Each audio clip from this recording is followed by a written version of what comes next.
ಒತ್ತು ಶಾವಿಗೆ ಮಾಡುವ ವಿಧಾನ. 4 ಅವರು ಅಕ್ಕಿಯನ್ನು ನೆನೆಸಿಟ್ಕೋಬೇಕು. ಒಂದು ಮಿಕ್ಸಿ ಜಾರಿಗೆ ಅಕ್ಕಿ, ಕಾಯಿ ತುರಿ, ರುಚಿಗೆ ತಕ್ಕಷ್ಟು ಉಪ್ಪು ಹಾಕ್ಕೊಂಡು ಚೆನ್ನಾಗಿ ಗ್ರೈಂಡ್ ಮಾಡ್ಕೋಬೇಕು.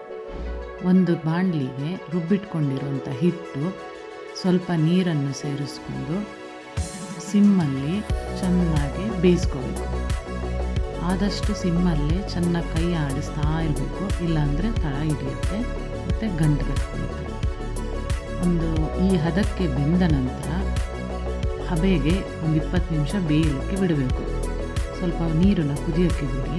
ಆ ನಂತರ ಬಾಣಲಿಯಲ್ಲಿ ಮಾಡಿಟ್ಕೊಂಡಿರುವ ಹಿಟ್ಟನ್ನು ಈ ಥರ ತಣ್ಣೀರನ್ನ ಮುಟ್ಟಿಸ್ಕೊಂಡು ಉಂಡೆ ಮಾಡಿಕೊಂಡು ಅದನ್ನು ಬೇಯಿಸ್ಕೋಬೇಕು. ಇನ್ನೊಂದು 20 ನಿಮಿಷ ಹಬೆಯಲ್ಲಿ ಬೆಂದರೆ ರುಚಿಯಾದ ಒತ್ತು ಶಾವಿಗೆ ರೆಡಿಯಾಗುತ್ತೆ. ನೋಡಿ, ಈ ಥರ ಎಷ್ಟು ಬಿಸಿ ಬಿಸಿಯಲ್ಲೇ ಒತ್ಕೋಬೇಕು. ತಣ್ಣಗಾದ್ರೂ ಮೇಲೆ ಒತ್ತಕ್ಕೆ ಹೋದರೆ ಗಟ್ಟಿಯಾಗುತ್ತೆ.